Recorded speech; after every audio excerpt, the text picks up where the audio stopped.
ओम श्रीराम. सर्व श्रोत्यांना प्रेमपूर्वक नमस्कार.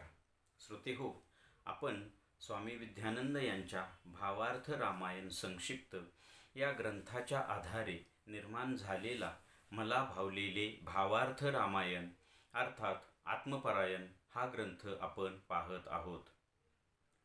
आज सुंदरकांडातील अध्याय 39वा सेतुबंधनाची पूर्तता.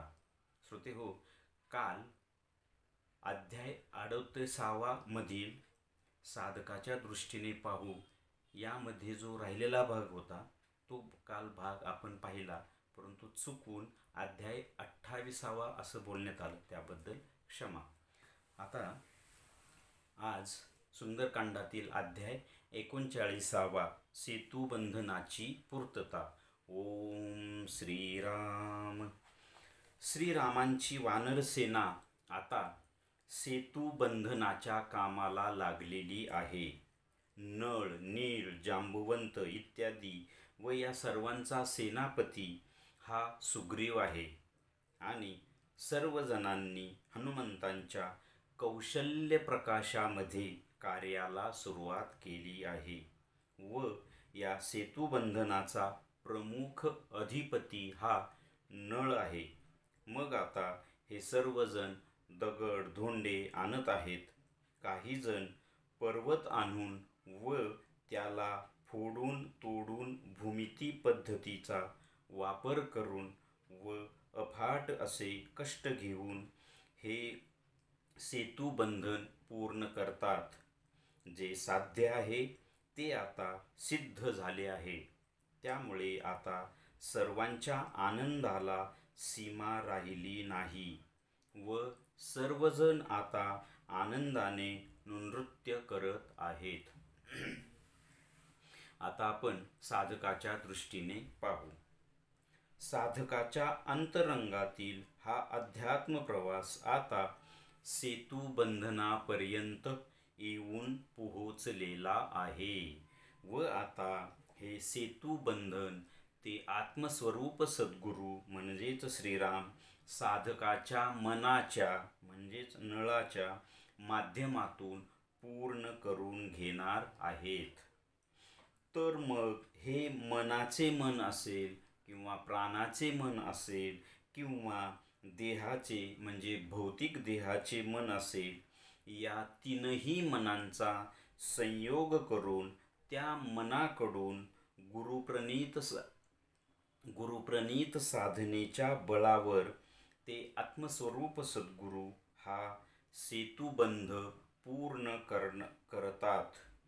आपण पाठीमागे पाहिले की आत्मस्वरूप सद्गुरूंच्या लक्षात येते की प्राणच म्हणजे हनुमंतच फक्त एवढे मोठे उड्डाण करू शकतो.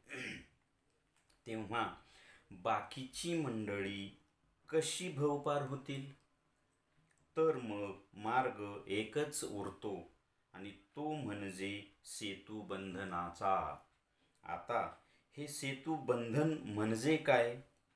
तर हा स्थूल देह व या देहातील सर्व मंडळी जसे मन, प्राण, चित्त, बुद्धी, हृदय, अहम, नाडी संस्था व पेशी समूह इत्यादी इत्यादी, ही सर्व मंडळी प्रकृती निर्मित निबिड व कठीण अशा काट्याकुट्यांनी भरलेले असे हे प्रपंचरूपी वन तुडवत तुडवत या भवसागराच्या किनाऱ्यावर येऊन उभे राहिले आहेत.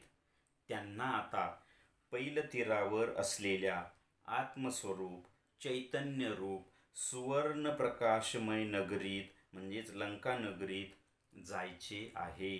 परंतु मध्येच हा भवरूपी सागर खळाळत आहे. हा भवसागर म्हणजेच षडविकार, नरकमय भोग, संचित प्रारब्ध, क्रियमान रूपी भोवरे, आशा, तृष्णा, मोह, माया इत्यादींचे पाश म्हणजेच भवपाश व इत्यादींनी भरलेला असा हा भवसागर मध्येच आडवा आहे. आता आपण या अध्यायातील साधकाच्या दृष्टीने पाहू. याचा जो राहिलेला उर्वरित भाग आहे तो आपण पुढल्या भागात पाहणार आहोत. आता आपण या अध्यायाचे सार थोडक्यात पाहण्याचा प्रयत्न करूया. इथे कथेमध्ये श्रीरामांची वानर सेना आता सेतुबंधनाच्या कार्याला लागलेली आहे. नळ, नीळ, जांबुवंत, सुग्रीव, हनुमंत सगळीच संपूर्ण वानर सेना या कार्याला लागलेली आहे. या सगळ्यांचा प्रमुख सेनापती सुग्रीव आहे आणि नळाच्या अधिपत्याखाली हे कार्य पार पाडणार आहे. मात्र हे सगळेजण हनुमंताच्या कौशल्य प्रकाशामध्ये, ते कौशल्य प्रकाश शब्द वापरलेला आहे, हनुमंतांच्या कौशल्य प्रकाशामध्ये कार्याला सुरुवात करतात. हा अतिशय महत्त्वाचा शब्द आहे रामायणामध्ये की हनुमंतांचा कौशल्य प्रकाश. संपूर्ण रामायण म्हणजे सीतेचा शोध सीतेचं हरण होण्यापासूनचं पुढचे जे संपूर्ण रामायण आहे ना, ते श्री हनुमंतांच्या कौशल्य प्रकाशामध्येच पार पडतं. हनुमंत नसेल तर त्या रामायणात प्राणच शिल्लक राहत नाही, कौशल्य शिल्लक राहत नाही. म्हणून इथे हनुमंतांचा कौशल्य प्रकाश. कारण पहा, रामायण जर आपण व्यवस्थित अभ्यास केला ना तर आपल्याला क्षणोक्षणी हनुमंताची कुशलता, कौशल्य आपल्या निदर्शनास येईल. म्हणून इथे हा शब्द वापरण्यात आलेला आहे. मग ही सगळी मंडळी दगड, धोंडे, पर्वत आणून भूमिती पद्धतीने, पाहिजे त्या पद्धतीने त्याला तोडून फोडून ही प्रचंड असे कष्ट घेऊन हा सेतू ते बांधून पूर्ण करतात. जे साध्य आहे, असाध्य नाही, साध्य आहे ते सिद्ध होतं. आपण एखादं साध्य सिद्ध होईल का नाही याच शंकेने त्या कार्याला सुरुवात करत नाही. मात्र कितीही अवघड असो ते कार्य साध्य आहे, फक्त ते सिद्ध करायचं असतं. म्हणजे भौतिकातल्या संसारातल्या गोष्टी सोडा, परंतु अध्यात्मातलं ईश्वर प्राप्ती ही होणारच नाही का? नाही, ते साध्य आहे. मात्र ते सिद्ध करण्यासाठी प्रचंड कष्ट, म्हणजे प्रचंड साधना, भक्ती, तपश्चर्या सगळ्या गोष्टी कराव्या लागतात, तेव्हा ते सिद्ध होतं. तसं यांचं इथे आता हे सेतुबंधनाचं कार्य सिद्ध झालेलं आहे. आता हेच आपण थोडक्यात साधकाच्या दृष्टीने कसं असेल हे आपण थोडक्यात पाहण्याचा प्रयत्न करूया. इथे साधकाच्या अंतरंगातील हा अध्यात्म प्रवास आता सेतुबंधनापर्यंत येऊन पोचलेला आहे. व हे सेतुबंधन ते आत्मस्वरूप सद्गुरू साधकाच्या मनाच्या माध्यमातून, आता इथे नळाला आपण मन म्हटलेलं आहे आणि साधकाचा सेतुबंधन हे मनाच्या माध्यमातून होते. आता सेतुबंधन म्हणजे काय? तर सेतुबंधन इथे आणखी एक गोष्ट सांगितलेली त्यांनी की इथे मनाचं मन असेल, प्राणाचं मन असेल किंवा देहाचं मन असेल तर इथे थोडंसं गोंधळ होण्याची शक्यता असते. की पहा, मनाचं मन म्हणजे वैचारिक मन. जे मन आपल्यामध्येच हे 3 भाग आहेत: मनाचं मन, प्राणाचं मन आणि या देहाचं मन. आता मनाचं मन म्हणजे वैचारिक, विचार करतं. एक आपण म्हणतो ना, अरे हां, मी माझ्या मनाने असा विचार केला, ते वैचारिक मन म्हणजे हे मनाचं मन. भावनिक मन, नाही मला असं वाटतं की मी असं केलं पाहिजे, हे भावनिक मन हे प्राणाचं मन असतं. आणि देहाचं मन ते साधं साधं, म्हणजे बघा, मला तहान लागली, मला भूक लागली, मला बोलायचं आहे, हे आपण सहज करतो गोष्टी, परंतु त्याच्या पाठीमागं मन असतं. ते मन म्हणजे भौतिक, म्हणजे देहाचं मन असतं. कारण देहाला थोडं थोडं ज्या गोष्टी की उलट आपलं मन हे, म्हणजे आपलं जीवन हे आपण भौतिक मनातच जास्त जगतो, देहाच्या मनातच जास्त जगतो. आपण वैचारिक स्तरावर फार कमी वेळ जातो, भावनिक स्तरावर फार कमी वेळ जातो, पण ह्या साध्या साध्या गोष्टीतच आपलं संपूर्ण जीवन जगतं, ते असतं देहाचं मन.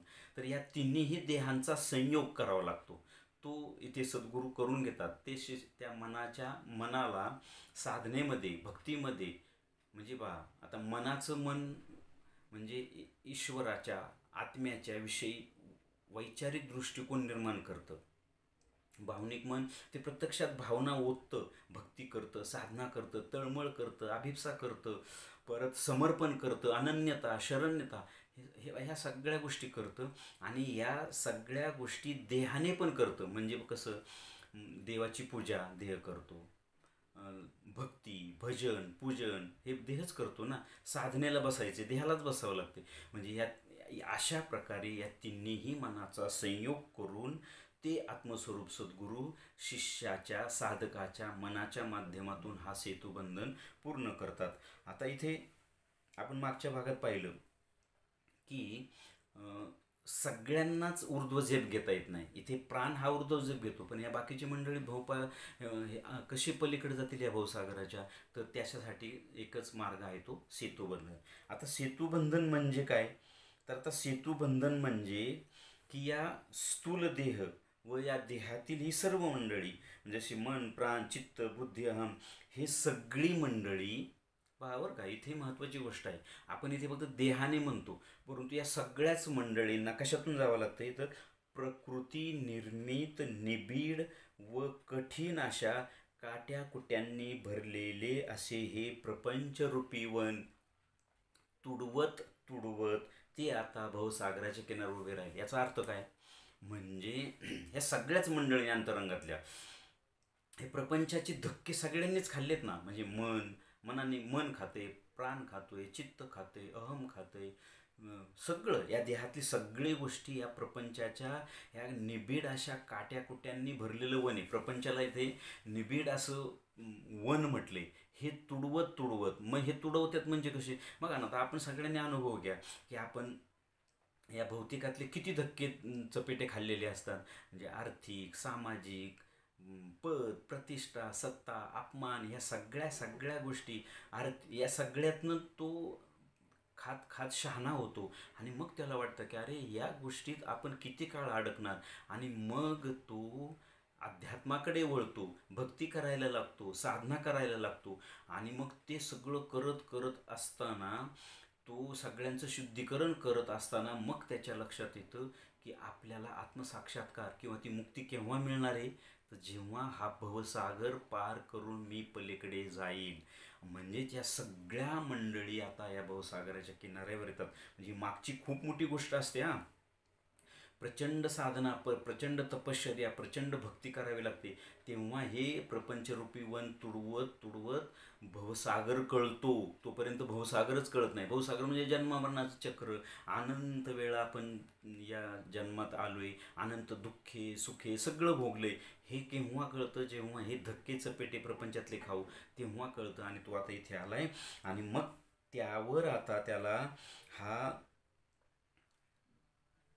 काय करायचं आहे, तर सेतू बांधायचा आहे. तर हा सेतू कशाचा आहे, भक्तीचा आहे, साधनेचा आहे. आणि तो सेतू बांधून त्याला आता पलीकडे जायचं आहे. आणि ती जी पलीकडं जी आत्मस्वरूप, चैतन्य स्वरूप, इथे कथेच्या दृष्टीने हिरण्यगर्भ नगरी आहे. आणि आपल्या दृष्टीने विचार केला तर आत्मस्वरूप नगरी, आत्म्याची जी नगरी आहे, आत्म्याचं जे राहायचं घर आहे, त्या नगरीत ती नगरी प्रकाशमय आहे, सुवर्ण प्रकाशमय. आणि मला आता तिथे जायचं आहे. परंतु हा मध्ये आता भवसागर आहे. तो कसा आहे, तर तो तो भवसागर म्हणजे षडविकार, नरकमय भोग, संचित, प्रारब्ध, क्रियमान रूपी भोरे, आशा, तृष्णा, मोह, माया इत्यादींचे पाश. हे काही साधन नाही आहे, खूप गोष्टी आहेत. बघा, आपण किती जरी म्हणजे साधना करत असू तरी आपण नवीन संचित निर्माण करतो. तेच म्हणजे क्रियमान करतो. कर्म करताना कर्म होतं, त्याचंच संचित होतं, तेच मग प्रारब्ध रूपाने समोर येतं. आणि ही साखळी तुटल्याशिवाय आपल्याला भवसागरातून पलीकडे जाताच येत नाही. तो आत्मा आपल्याला पाहायलाच मिळत नाही. तो आत्मसाक्षात्कार कधीच होत नाही. शिवाय हे करत असताना म्हणजे नवीन संचित निर्माण होऊन द्यायचं नाही. मग त्यासाठी काय करायचं, गीतेने सगळं सांगितलं की फळाची अपेक्षा न ठेवता कर्म करत राहायचं, तेव्हा संचित होणार नाही. किंवा संपूर्ण ते कर्म ईश्वराला समर्पित करायचं, किंवा ते कर्म करत असताना हे कर्म मी करत नसून ईश्वर माझ्याकडून करून घेते आणि ते ईश्वराला समर्पित होते, किंवा अखंड नामस्मरणात ते कर्म करायचं, किंवा अखंड अनुसंधानात ते कर्म करायचं. तेव्हा नवीन संचित निर्माण होत नाही, मग त्याचं प्रारब्ध होणार नाही आणि ते आपल्याला भोगावं लागणार नाही. आणि हे सगळं करत असताना हे खूप गोष्टी आहेत. षडरिपू आडवे येतात, भूक, खूप तृष्णा आहे, माया आहे, मोह आहे, इच्छा आहे, वासना आहे, विकार आहे, ह्या सगळ्या गोष्टी आडव्या येतात. त्यातून पलीकडे जायचं असतं आणि हा मग तो भवसागर तो पार. मग त्यावरून जाण्यासाठी आता सेतू बांधायचा आहे. तो सेतू म्हणजे साधनेचा आणि भक्तीचा आहे. तो आता आपण पुढल्या भागात आपण पाहणार आहेत. आत्तापर्यंतच्या भागाचं हेच सार आहे असं मला वाटतं. श्रीरामार्पणमस्तु. हरिओम तत्सत. ब्रह्मार्पणमस्तु.